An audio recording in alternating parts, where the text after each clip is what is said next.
अर्जुन ने कहा, हे कृष्ण, आप कर्मों के संन्यास की और फिर योग कर्म के आचरण की प्रशंसा करते हैं।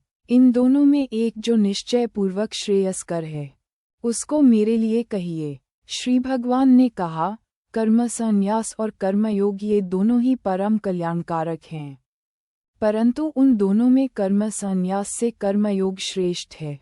जो पुरुष न किसी से द्वेष करता है और न किसी की आकांक्षा, वह सदा सन्यासी ही समझने योग्य है। क्योंकि, हे महाबाहो, द्वंद्वों से रहित पुरुष सहज ही बंधन मुक्त हो जाता है। बालक अर्थात बालबुद्धि के लोग सांख्य, संन्यास और योग को परस्पर भिन्न समझते हैं।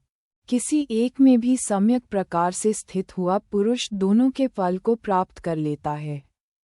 जो स्थान ज्ञानियों द्वारा प्राप्त किया जाता है, उसी स्थान पर कर्मयोगी भी पहुँचते हैं। इसलिए जो पुरुष सांख्य और योग को फलरूप से एक ही देखता है, वही वास्तव में देखता है।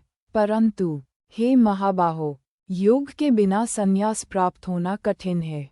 योगयुक्त मननशील पुरुष परमात्मा को शीघ्र ही प्राप्त होता है।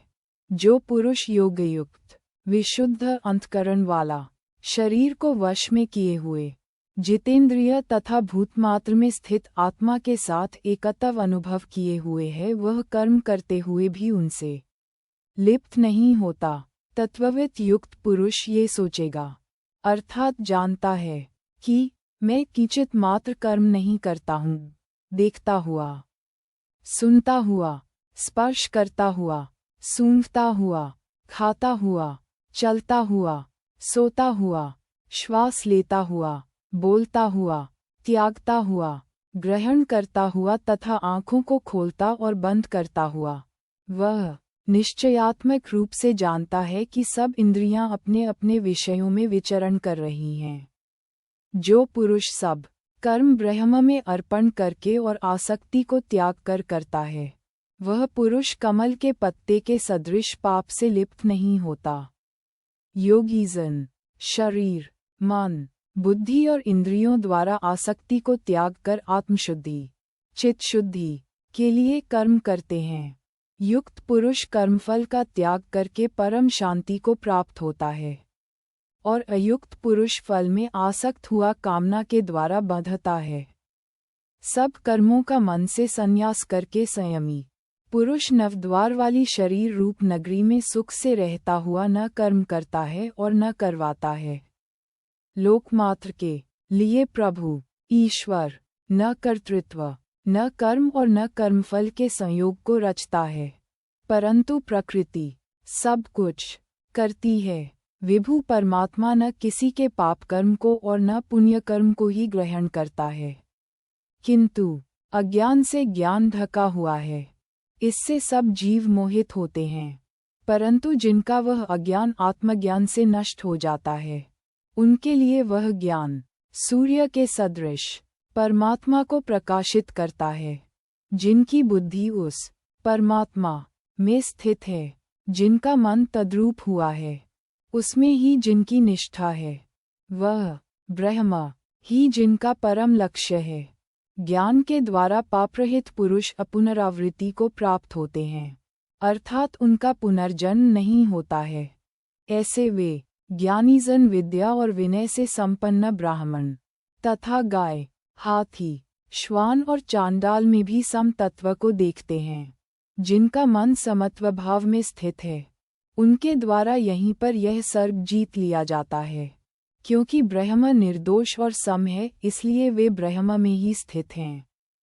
जो स्थिर बुद्धि सन्मोहरहित ब्रह्मविद पुरुष ब्रह्म में स्थित है, वह प्रिय वस्तु को प्राप्त होकर हर्षित नहीं होता और अप्रिय को पाकर उद्विग्न नहीं होता। बाह्य विषयों में आसक्ति रहित अंत करण वाला पुरुष आत्मा में ही सुख प्राप्त करता है। ब्रह्म के ध्यान में समाहित चित्त वाला पुरुष अक्षय सुख प्राप्त करता है। हे कौन्तेय, इंद्रिय तथा विषयों के संयोग से उत्पन्न होने वाले जो भोग हैं वे दुख के ही हेतु हैं, क्योंकि वे आदि अंत वाले हैं। बुद्धिमान पुरुष उनमें नहीं रमता। जो मनुष्य इसी लोक में शरीर त्यागने के पूर्व ही काम और क्रोध से उत्पन्न हुए वेग को सहन करने में समर्थ है, वह योगी, युक्त और सुखी मनुष्य है। जो पुरुष अंतरात्मा में ही सुख वाला, आत्मा में ही आराम वाला तथा आत्मा में ही ज्ञान वाला है, वह योगी ब्रह्मरूप बनकर ब्रह्मनिर्वाण अर्थात परम मोक्ष को प्राप्त होता है। वे ऋषिगण मोक्ष को प्राप्त होते हैं जिनके पाप नष्ट हो गए हैं, जो छिन्न संशय, संयमी और भूतमात्र के हित में रमने वाले हैं, काम और क्रोध से रहित, संयतचित वाले तथा आत्मा को जानने वाले यतियों के लिए सब और मोक्ष या ब्रह्मानंद विद्यमान रहता है। बाह्य विषयों को बाहर ही रखकर नेत्रों की दृष्टि को भृकुटी के बीच में स्थित करके तथा नासिका में विचरने वाले प्राण और अपानवायु को सम करके, जिस पुरुष की इंद्रियां, मन और बुद्धि संयत हैं, ऐसा मोक्ष परायण मुनि इच्छा, भय और क्रोध से रहित है, वह सदा मुक्त ही है।